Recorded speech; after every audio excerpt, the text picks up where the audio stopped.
A reforma trabalhista trará impactos brutais nas condições de trabalho, nos direitos que nós temos, né, que são direitos acima dos direitos adquiridos pela categoria bancária.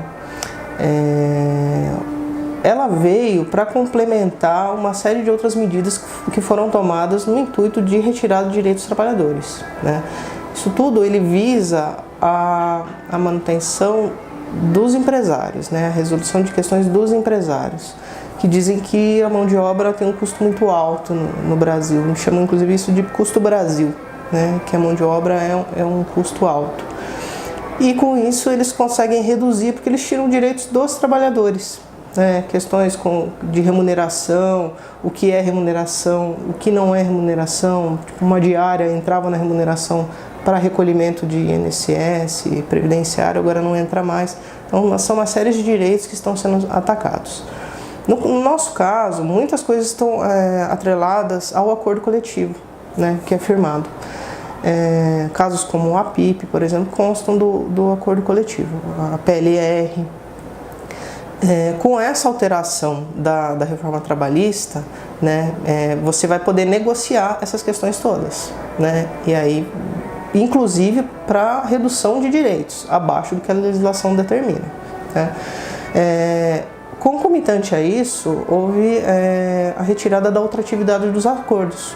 Então, a ultratividade dos acordos, ela garantia que enquanto você não assinasse um novo acordo, o anterior estaria vigente.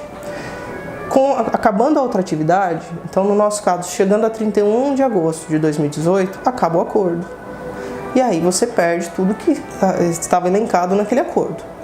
Com isso, a gente fica mais pressionado para fazer essa negociação. Então, a pressão vem para o trabalhador, né? Não está mais sobre a empresa.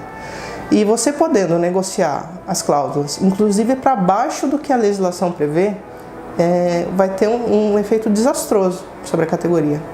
Principalmente para a gente, que tem muita coisa garantida nesse acordo, né? Além disso, tem a previsão de outros tipos de trabalho, home office, né?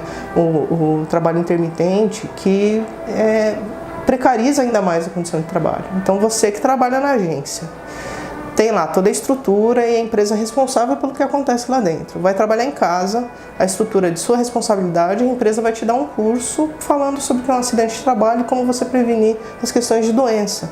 Mas vai ficar cada vez mais difícil de relacionar as coisas, porque você não está mais no ambiente de trabalho formal, né? Você vai trabalhar em casa. E aí fica aquela dúvida, e as questões de conta de água, luz? Porque você não está mais no ambiente da empresa, então seus gastos vão aumentar. Isso fica a cargo de quem? Seu também? Questão da terceirização, por exemplo, que também agrega essa caixa de maldades que estão aí. Você vai contratar a PJ para fazer o seu trabalho, né? Então o empregado ele já não vai ser mais o concursado, ele já não vai estar mais garantido por todas aquelas condições. Vai ser um PJ que ele vai ter que bancar tudo. A alimentação dele, não vai ter fundo de garantia, as questões todas de locomoção, plano de saúde, é tudo por encargo dele, né? Então, não tem como isso ser bom para o trabalhador. Então, vai ser uma destruição ainda maior.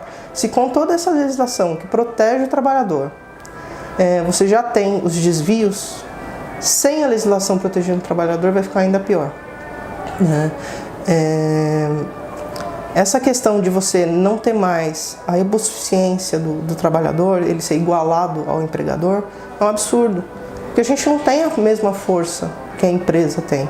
A gente precisa do trabalho, a gente vive do nosso trabalho. E a empresa ela vai ter, com a quantidade de desempregados que a gente vê hoje, uma rotatividade ainda maior, né? Então, a gente está vendo que está tendo realmente uma destruição em relação a essas condições.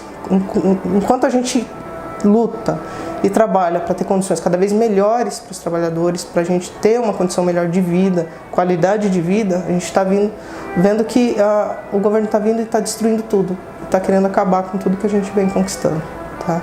Então é por isso que a gente acha muito preocupante. A PSF vem trabalhando nesses textos, até com uma certa ironia nos títulos, para realmente provocar as pessoas, para elas verem, né, que não é bom, que a mídia está vendendo como uma coisa boa, mas não é bom, de forma alguma é boa.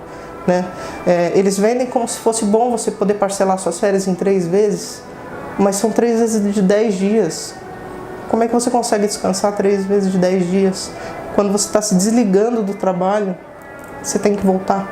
Então não há realmente um repouso nesse período. Então é por isso que a gente vem trabalhando dessa forma, para mostrar para as pessoas que se elas não se engajarem nessa luta pelos direitos delas, a coisa vai ficar muito feia, vai piorar cada dia mais.